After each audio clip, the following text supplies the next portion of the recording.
We eat alike, but sometimes we speak worlds apart. Welcome to the Food Word Nerd, where I share stories that bring us a little closer together. Let's dig in. The table's set. From the apple of my eye to all those tough nuts to crack, I butter people up, spill the beans, and still end up with egg on my face, all without stepping foot in the kitchen. But on a great day, I take a big bite out of life. I cut the mustard. I maybe hit a few sour notes. I prove my worth in salt.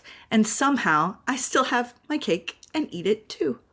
Because from a half baked idea to the whole enchilada, variety really is the spice of life. I'm knocking the camera. Food sneaks into our language everywhere, from breadwinners to cheesy jokes.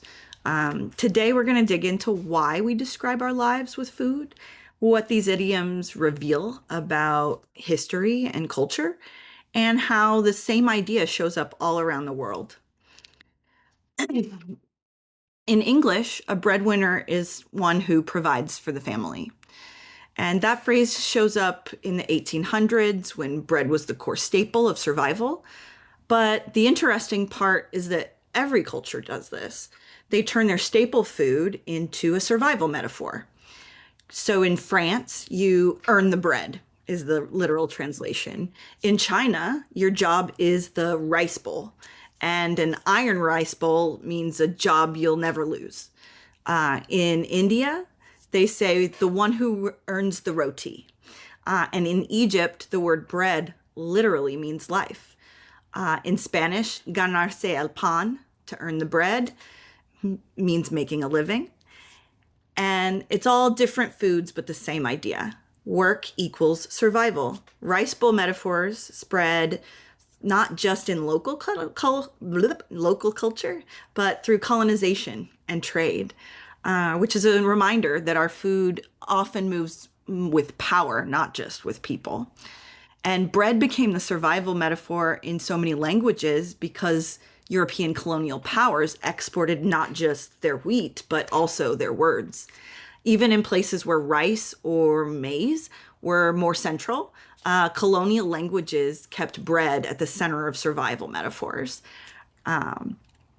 So let's zoom out and think about a few other of our favorite food idioms. Spill the tea shows up in Black drag and queer ballroom culture in the late 20th century, especially documented around the era of Paris is Burning, before it spilled into our mainstream gossip talk.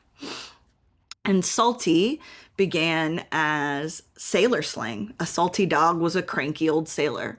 Now it just means someone with attitude. And big cheese may have come from the Urdu word chiz, which means thing via Anglo-Indian slang. That's one theory noted by Worldwide Words. Others point out that in English, cheese sometimes meant wealth in the same way that bread meant survival. Either way, by the early 1900s, the big cheese was the big shot, and they were interchangeable. And we know that food idioms aren't random. It shows what the cultures value. It shows how economies shape speech and where power sneaks in.